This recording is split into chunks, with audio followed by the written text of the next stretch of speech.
I believe network marketing is the best business model because of my own personal success. I went to college, but I don't have a degree. And by most standards, I should be in a category of income or a category of success that most people would say should be average. Network marketing is what I call the equalizer, or the economy equalizer, or the opportunity equalizer. No matter what your background is, no matter what type of success you've ever had, you can get involved in network marketing and you can build yourself a strong future. The other part of it is the mentorship. The business coaching that I've received in the industry of network marketing is you can't put a price tag on it. I can tell you that you can put a price tag on the formal education that I did receive. And we all know what formal education gets. Formal education, in my opinion, will get you a job. But self-education and emotional education can actually set you free. And so most people, I believe, have an intrinsic desire to really experience freedom. And they just don't know how to do it. Network marketing not only gives you the vehicle, but it also gives you the coaches. It gives you the environment in order to go out and achieve that freedom. You know, when I was first introduced to the world of coffee and network marketing, that was the first thing that the gentleman said to me, that he found what he believed was the greatest product ever designed for networking. Now, obviously, I was aware of coffee. I wasn't a coffee drinker. And so I didn't really understand. But why is coffee so important, and why is it the best product? Because network marketing is really and truly about consumption. It's about building a customer base and having them to consume a product.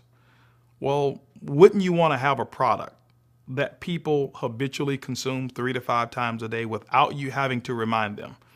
You know, being in this industry for now 23 years, I've seen and probably sold most products as provided.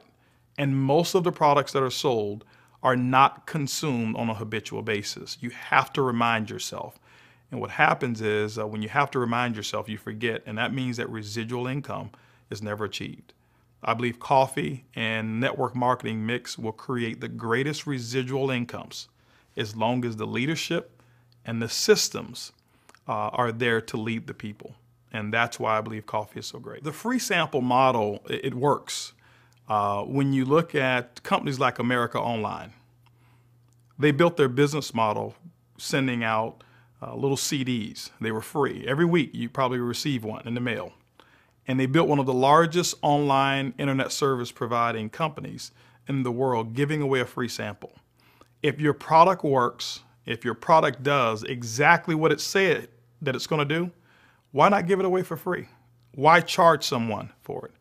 But if it works, people will come back and they buy more, and they want more, and they want more. And so the free sample model was a way for us to test whether people legitimately wanted our product. And so far, it looks like they do. My greatest achievement personally has been freedom for myself, my wife, my family, the example, the person that I've actually become as a result of the success. You know, in the very beginning, it's about money. And some people are embarrassed to say it, but it is. It was about money for me. Now, it's not. It's now about searching for significance. One of my greatest business achievements outside of myself and my family are the people who've actually become successful and experienced freedom as a result of some of the things that I've learned and some of the things that I've just had a small role in being able to teach them. You know, they went out and did the work. They were the ones who had to grow personally. They were the ones who had to follow the example. But when I see that the decision that I made to become successful in business has impacted so many people, for me, that's the greatest achievement. You know, in business, I don't look at it as having competitors. In the industry, in the space of network marketing, I consider myself to be an ambassador for this industry. And I wish all companies success. And the reason being is because I've been able to build my belief because I heard somebody else who was not even in my company, and I heard about their success story. And so I believe that if success happens somewhere else in another company, there's somebody out there who's going to hear about their success that may not join their business, but you know what? They'll end up at one of my presentations or somebody else who's a part of our organization. And the reason that they'll join us is because of what they heard maybe 2 or 3 or 4 years ago. And so we need every company out there who's going to do it and do it the right way. We need them to be successful. We need them to grow. We need them to create those success stories. And I don't believe that just because a person didn't take my path doesn't mean that they got lost. And so I just don't consider any of them to be competitors. And I don't say that in an egotistical way.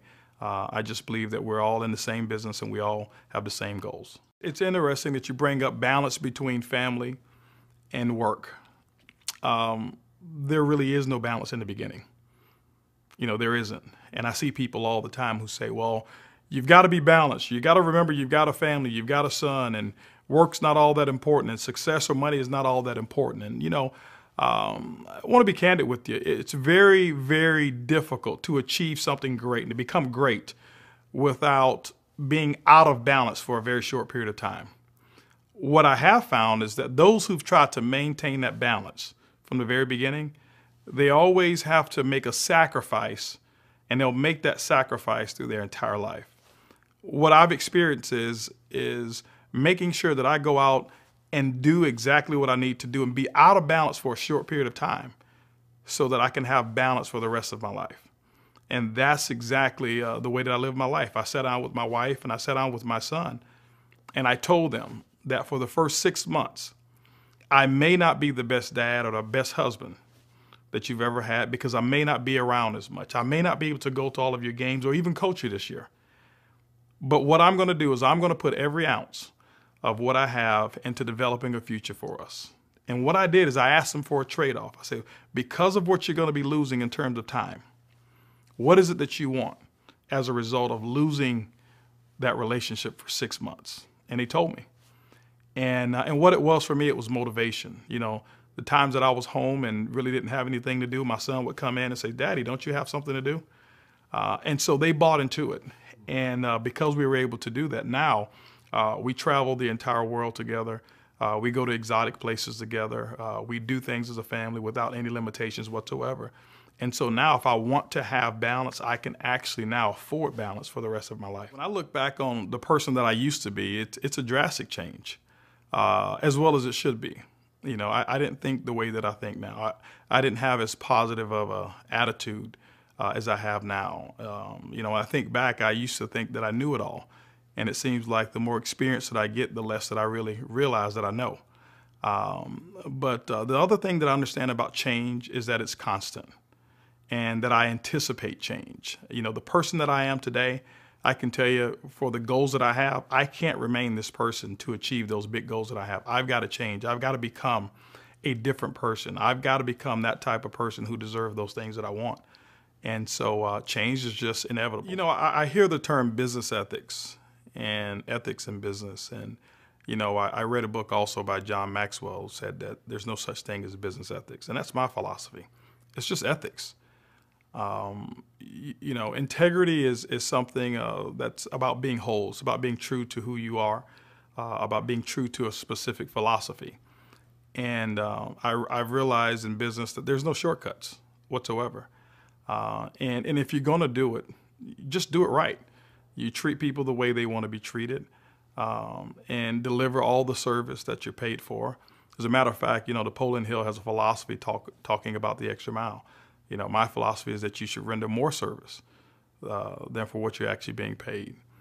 And staying true to your word, doing what you say you're going to do it's a simple philosophy. It's difficult for a lot of people to do, but under promise and over deliver in everything that you do. And for me, that's what integrity is about. That's what having ethics is all about as well. The components of a great leader is first of all courage, integrity, example, work ethic, someone who's willing to be out front, someone who's willing to take total responsibility, not only partial, but total responsibility. Those are all traits of what I believe a great leader is comprised of. And you've got to be willing to go out and set the example. I enjoy being a mentor because I see what it's done for me. I've never had the person that I could personally talk to or personally work with who personally mentored me on a one-on-one basis. And because of that absence in my life, it's been, I believe, my biggest strength. I've had to go find the information. I've had to align myself with other mentors and leaders at a distance. I've had to read their books. I've had to listen to their tapes. I've had to attend their seminars without even having a chance to shake their hand. But I knew the information was very important to my success. And now being able to give what I never had is, for me, it's very gratifying to be able to work with people who have the same dreams and goals that I had, and now being able to fill that void and of information that I didn't think of it. So I don't take the credit for it, but I got the information, and I believe it's my responsibility to pass it on. I believe there's no success without successors. And so people have to come behind you with your philosophy in order to have ultimate success. You know, when I was growing up in the projects, I never imagined that I'd be running a large global $100+ million corporation. But I knew for a fact that I was going to be extremely successful. And that's where it comes back to belief. It's not a surprise to me. It's not, I woke up one day and I'm pinching myself. These are things that I've always believed. These are things that I've always said to myself. You know, my mother, she used to always tell me that this mole that I have on my hand, it was designed for one purpose. And she used to tell me that ever since I've been 5 years old. She says, one day you're going to be a successful business person. And so I believed it. And she used to also tell me, she said, son, listen, God put you on earth for two reasons: to be a leader and a provider. And every time I would get in trouble, and every time I'd do something bad, instead of always getting a spanking, and I got my share of spankings, it was always reinforced with, you shouldn't do that. Remember, you're here to be a leader and a provider. And so that affirmation, it just stuck with me. And so when I became an adult, it was so ingrained in my subconscious that I had to act out what she had programmed me with. And so that's why I certainly believe that if you believe things and if you repeat them over and over, you can achieve. You know, the future is extremely bright. You know, I believe I'm going to live to I'm 150. So I've got a long time. I've got a lot of things that I'm going to accomplish. You know, one of my definiteness of purpose before I leave here was to positively impact the lives of over 100 million people from a spiritual, financial, and personal basis. And everything that I do, every opportunity that I take, you know, take a hold of, that's really designed my life. And so there's a lot of work to be done, because I don't believe I've reached 100 million just yet. And should I reach 100 million sooner, then I'll reset that goal and, you know, maybe to 1 billion. But there's still a lot of work that needs to be done. The significance of becoming a millionaire is not necessarily the money. It's not the material things. It's not the homes. It's not the cars or jewelry or vacations. It's the person that you become in the process. And I certainly believe that when you do become a millionaire, that people all over the world, or nationally or regionally, lives should have been affected in a positive way as a result of you becoming a millionaire. And when you impact people that way, I believe the universe will come back and reward you for becoming a millionaire.